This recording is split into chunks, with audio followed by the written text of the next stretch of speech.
Bienvenue dans cette vidéo et toujours sur le module 2. Nous allons voir maintenant les différents onglets. Donc pour le premier onglet que nous allons voir, c'est l'onglet accueil. Donc on va juste aller au niveau de l'onglet, c'est ça qui se trouve juste en haut à gauche. On clique une fois. Avant que je ne clique, c'était un peu caché. Donc souvent, votre machine peut cacher un peu. Donc quand vous cliquez comme ça va se déplier. Donc tout ça, ça concerne l'onglet accueil. Maintenant, souvent on veut travailler dessus, on veut que ça ne disparaisse pas à chaque fois. Donc vous venez juste là et vous cliquez à gauche. Vous allez voir attacher le ruban. Dès lors qu'on clique dessus, c'est bien attaché. Ça ne va plus disparaître comme ça. Sauf quand on a décidé de faire disparaître. Donc dans l'onglet accueil, on va voir le groupe police, le groupe des paragraphes et puis le groupe des styles. Maintenant, pour ce qui concerne le groupe des polices, on va faire la pratique en même temps pour qu'on puisse comprendre. S'il n'y a pas de pratique en même temps, ça va être compliqué. Donc, il y a une formule qui permet de générer un texte sur Word. Donc, vous pouvez saisir mais égal rendre en parenthèse, on va mettre 12,4 comme ça. Et on va fermer la parenthèse et on va faire entrer. Automatiquement, ça va nous créer un texte. Donc le texte est un peu long, en 2 pages. En réalité, c'est un texte de 12 paragraphes et chaque paragraphe a 4 lignes. Donc, c'est ce qu'on a généré comme texte. Et c'est sur ce texte-là on va travailler. Ok, sur Word, si on avait fait la saisie normale, c'est-à-dire on a tapé le texte normalement, ce bloc-là, c'est un paragraphe. Ce bloc-là, c'est un paragraphe. Donc, vous allez voir le texte-là en bloc par bloc par bloc. Donc, c'est ça les paragraphes. Maintenant, quand on a un texte sur Word comme ça, ce qu'on doit savoir, c'est savoir d'abord peut-être sélectionner un texte ou soit une phrase. Parce que pour mettre la police ou soit les différents paragraphes, il faut que le texte soit sélectionné. Pour sélectionner, c'est facile. Il y a plusieurs manières de faire. Mais pour le début, on va apprendre cette méthode. Vous envoyez le curseur juste au début de la phrase en question ou soit de la ligne. Quand le curseur clignote dessus, vous laissez la souris qui s'arrête dessus. Vous faites clic maintenu. Quand vous faites clic maintenu, vous tirez vers la droite, ça va sélectionner la ligne. Si vous voulez que ça sélectionne en descendant, vous ramenez le curseur en bas, ça va sélectionner au fur et à mesure et ça peut sélectionner tout même. Tant que vous n'avez pas laissé votre clic maintenu là, ça descend et ça sélectionne tout. Si je remonte encore, j'ai pas encore laissé clic maintenu, ça est toujours là. Donc pour les ordinateurs portables, ça passe un double clic maintenu, ça passe avec la souris clic maintenu, on sélectionne aussi avec le même principe. On peut aller à la fin de la ligne ou à la fin de la phrase, faire le même principe, clic maintenu ou double clic, on sélectionne, on vient vers la gauche. Mais là, quand on vient vers la gauche, ça ne peut que sélectionner celui de haut. Donc c'est comme ça on fait un peu pour sélectionner un paragraphe ou soit une phrase ou une ligne sur Word. Une fois c'est sélectionné, vous pouvez ajouter les différents éléments que vous voulez. Ok, donc pour commencer là, nous allons résélectionner. On va sélectionner tout le texte. On va sélectionner tout le texte. Maintenant, une fois on sélectionne tout le texte, on laisse comme ça, on remonte. Ok, maintenant on va venir dans le groupe police. Donc dans le groupe police, là, on va voir les éléments par ligne comme ça. Donc on a d'abord un endroit où c'est écrit calibré. Là, c'est mis police. Sélectionnez une nouvelle police pour votre texte. Ici, ça va donner les différentes manières d'écrire votre texte. Donc, c'est ça on appelle la police. Si vous arrêtez sur une police, vous allez voir l'écriture qui va changer, qui va s'adapter. Donc, en fonction de la police en question, vous allez voir, on n'a pas nécessairement les mêmes polices parce que moi, j'ai installé des polices ajoutées, donc ça peut ne pas être forcément les mêmes. Mais ce dont je vais utiliser ici, là, vous avez sûrement ça. Donc, sur chaque police qu'on s'arrête, on va voir l'effet sur notre texte parce que tout le texte est sélectionné. Par défaut, on va s'arrêter sur cette police-là, Times New Roman, et on clique. Et on a vu que la police là, ça a pris. Maintenant, on peut aussi cliquer là-bas une fois. Quand on clique une fois, le fond est un peu bleu. Et on peut commencer à saisir si on connaît le nom de la police.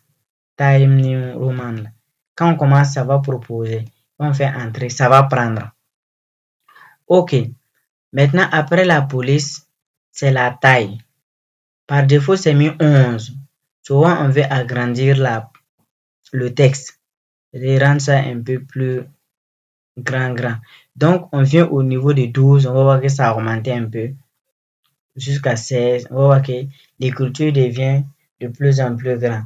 Donc, on va voir que ça augmente la taille de l'écriture. Donc, notre texte s'agrandit. Donc, pour les saisir là, par défaut, c'est conseillé de laisser à 12. Donc, on a à 12. Maintenant, il y a ce bouton juste qui est à côté, les deux A.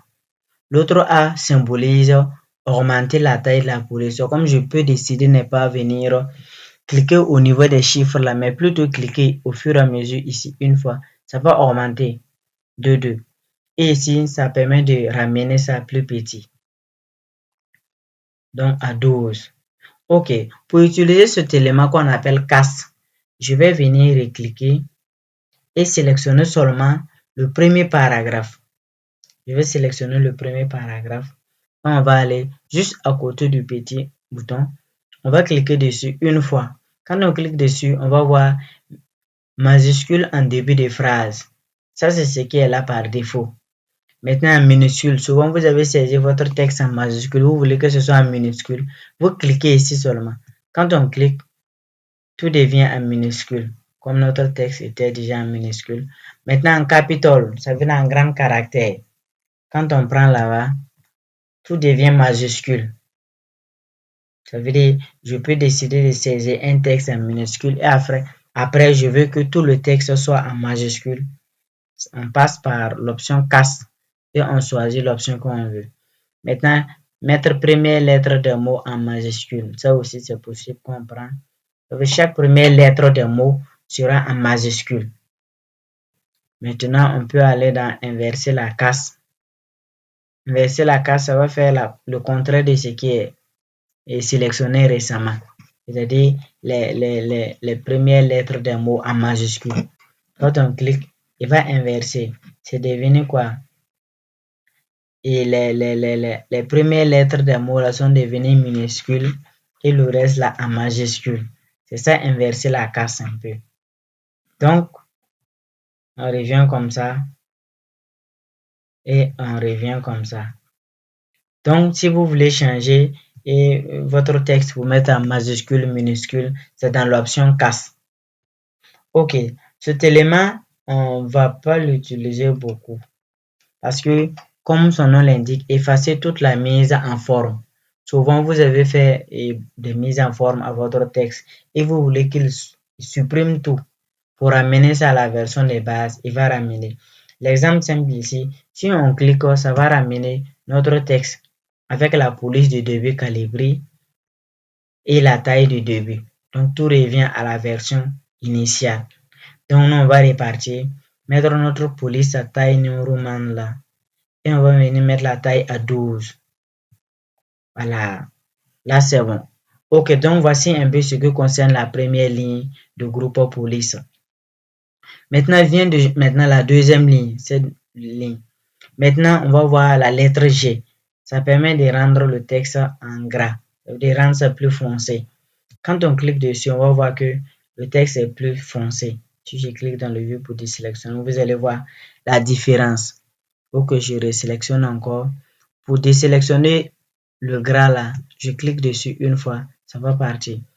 Maintenant, sur le I, Quand je clique, ça rend l'écriture en écriture italique. Ça les fait coucher légèrement. Maintenant, après vient le S. Comme son nom l'indique, c'est pour souligner. Je clique sur le petit bouton juste devant le S. Ça permet de dérouler une liste. Donc, je vais voir les différentes options de soulignement qui sont là. Quand je choisis, je vais voir déjà l'aperçu. Donc, c'est là on choisit pour souligner. Si je prends cet élément-là, mon texte est souligné. OK, pour enlever, je repars et je prends aucune. OK, une fois ça fait, je vais aller au niveau de ABC barré. Donc, souvent, vous voyez des textes où ils ont juste barré légèrement. C'est l'option ça on utilise pour barrer. Donc, si je clique, c'est barré. Si je reclique, ça enlève.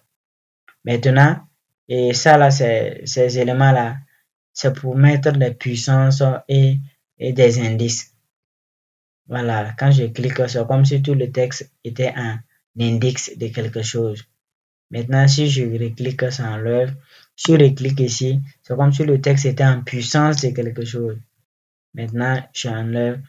On les utilise rarement. C'est quand on veut faire les saisies scientifiques où il y a les puissances, les indices qu'on les utilise. Donc, voici ce qui concerne les polices là un peu. Après vient maintenant et cet élément, il fait des typographies. Donc, il fait des textes et des typographies. Quand on clique là-bas, ça permet de donner un autre aspect. Donc, à notre texte. Donc, on va voir que le texte change sur chaque lettre qu'on s'arrête. Sur chaque lettre. Sur chaque lettre. Et on peut décider même de venir changer les couleurs de contour de notre texte en venant dans contour ou soit dans ombre. Les différentes ombres, on va voir. Et à chaque fois qu'on s'arrête, on va voir l'aperçu sur le texte. Ombre, reflet, tout ça, il y en a plein. Donc, vous essayez de vous amuser dessus en voyant ce que ça va produire comme résultat. Si vous voulez naître, vous choisissez. Pour chaque élément, c'est de lire seulement et de choisir les différents éléments que vous voulez. Donc, si je prends genre cet élément-là, voici comment mon texte devient. OK. Donc, comme je l'ai déjà modifié, je vais sélectionner le deuxième paragraphe. Et c'est sur le deuxième paragraphe que je vais faire la suite. OK, viens maintenant celui-là, AB avec le pinceau. Donc, celui-là, ça permet de mettre une couleur sur un surlignage du texte. Donc, couleur de surlignance, voici les couleurs déjà disponibles. Quand je m'arrête comme ça, vous allez voir que il met la couleur à mon texte. Donc, il met une couleur de fond.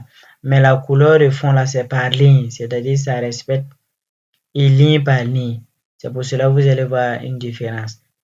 Donc, parce qu'il y a un autre qui fait aussi ça, mais il y a une différence. Ça, il met une couleur de fond à mon texte, mais c'est par ligne.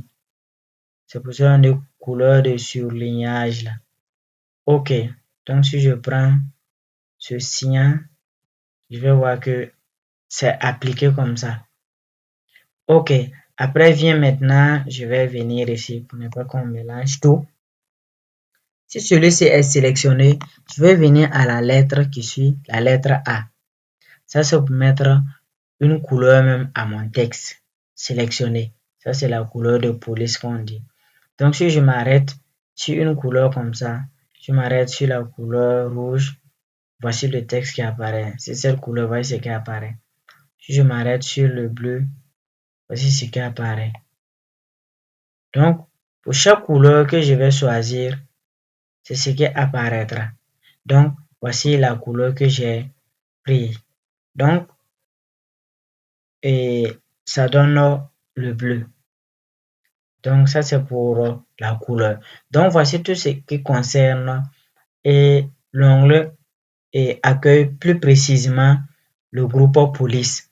Donc, on essaie de s'amuser à jouer avec les différents éléments parce que beaucoup, tout ce qu'on va faire là, ça va se jouer sur ce groupe-là, groupe police. Tout ce qui concerne la police là, c'est tout ce groupe-là.